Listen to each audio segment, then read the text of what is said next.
côté, là, je sais pas où mettre. Salut les cinéphiles, aujourd'hui nous allons parler de Jumanji.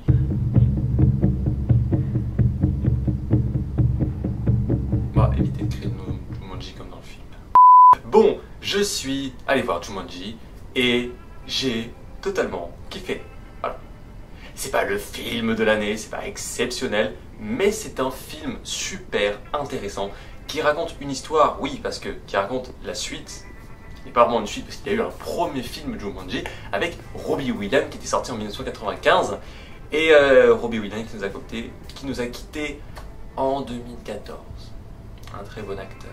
Après, il y a eu la série Jumanji, une série du coup avec les enfants, on avait les mêmes personnages, sauf que là c'était dans le jeu. Dans le jeu lui-même, parce que oui, c'est un boîtier à la base et vous jouez.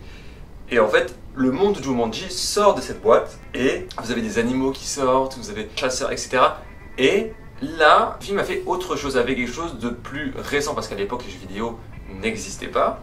Et là, cette fois, on a les personnages du monde réel qui vont dans le jeu vidéo.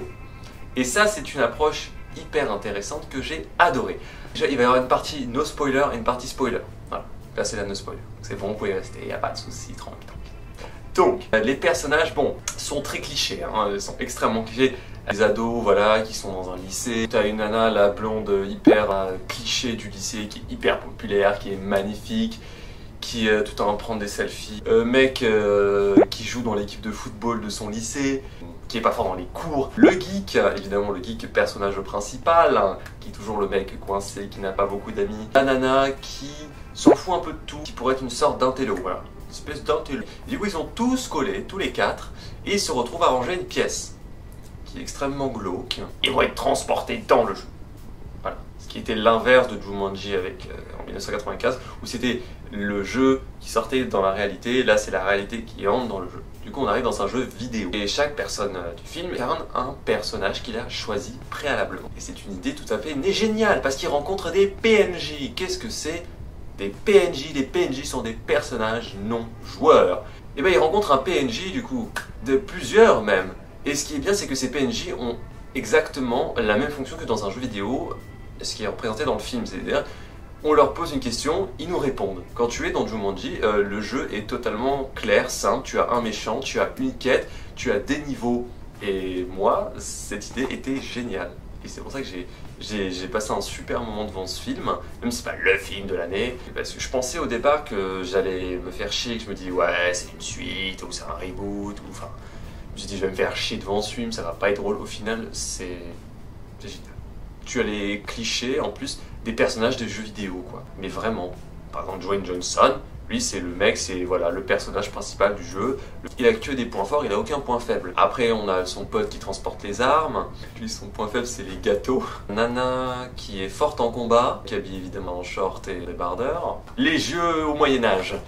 Tu as les nanas, les mecs ils ont des armures vraiment sur tout le corps, et t'as les nanas genre elles ont des soutiens-gorge en armure et des culottes en armure, et genre tout le reste c'est pas protégé. Ooh, baby, I love you every day. Yeah, yeah. Alors maintenant on va spoiler.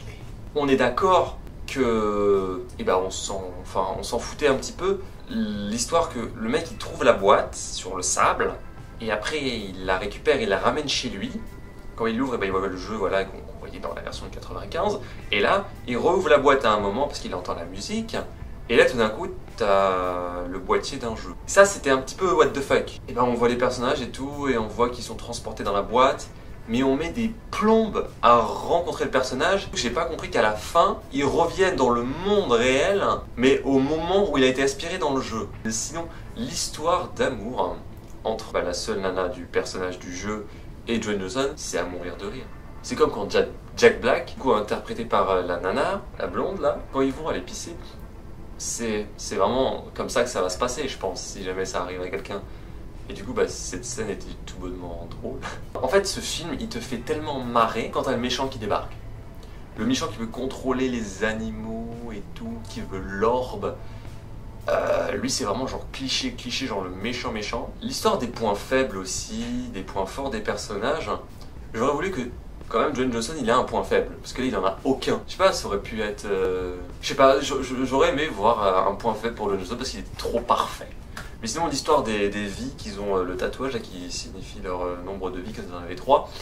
Il meurt déjà, Jack Black au tout début quand il se fait avaler par l'hippopotame, c'était Jack Black qui meurt dès le début. Je me dis attends quoi, Jack Black qui meurt dès le début, j'étais choqué. Et après je le voyais à l'atterrir, ah mais il a des nombres de vies, c'est hyper bien géré. Du coup ce fait que ce soit un film qui parle d'un jeu vidéo, et franchement cette idée là elle était tellement géniale, mais ils auraient pu faire tellement mieux aussi. L'idée du film était géniale, moi je kiffe et j'aimerais tellement qu'ils fassent un film comme ça, mais plus poussé. J'espère que cette appréciation vous aura plu, j'espère que vous avez aimé le film, et peut-être si vous l'avez pas aimé, ou si vous avez des trucs à rajouter dessus, et ben vous pouvez tout simplement le dire dans les commentaires. Je vous dis à une prochaine sur la chaîne.